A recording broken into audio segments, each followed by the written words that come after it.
লক্ষ্মীপুরের রামগতি উপজেলার ঐতিহ্যবাহী দায়রা বাড়ির পীর সাহেব শাহ মোহাম্মদ আব্দুল মোহাইমেন ওরফে শাহেদ হুজুর ইন্তেকাল করেছেন। ইন্না লিল্লাহি ওয়া ইন্না ইলাইহি রাজিউন।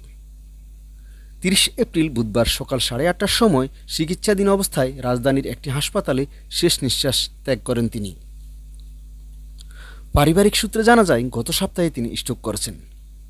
উন্নত চিকিৎসার জন্য রাজধানীর পিজি হাসপাতালে নেওয়া হয় তাকে। সেখানে চিকিৎসাধীন অবস্থায় মৃত্যুবরণ করেন তিনি।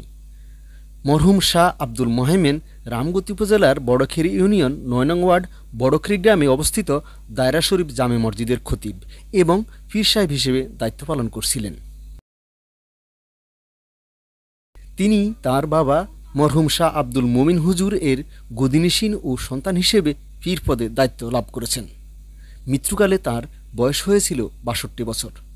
মৃত্যুকালে তিনি স্ত্রী, ২ ছেলে এবং ১ মেয়ে সহ আত্মীয় স্বজন ও অসংখ্য গুণগ্রাহী রেখে গেছেন।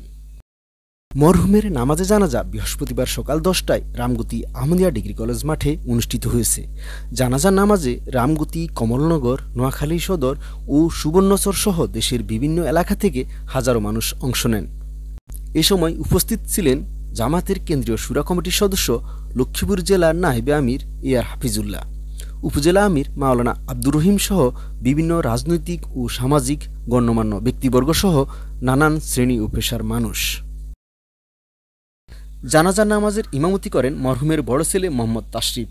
জানাজার নামাজ পূর্বে এক সংক্ষিপ্ত বক্তব্যে দায়রাবাড়ির কৃতি ব্যক্তিত্ব ও চট্টগ্রাম বিশ্ববিদ্যালয়ের সাবেক অধ্যাপক ডক্টর শাহ মোহাম্মদ শফিকুল্লাহ ঘোষণা দিয়েছেন, এখন থেকে দায়রা শরীফের পীর হিসেবে দায়িত্ব পালন করবেন মরহুমের ভাতিজা শাহ মোহাম্মদ ফয়সল।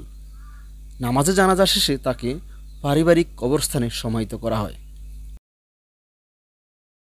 পীর সাহেবের মৃত্যুতে রামগতি উপজেলার রাজনৈতিক, সামাজিক ও গণ্যমান্য ব্যক্তিবর্গ শোক জানিয়েছেন।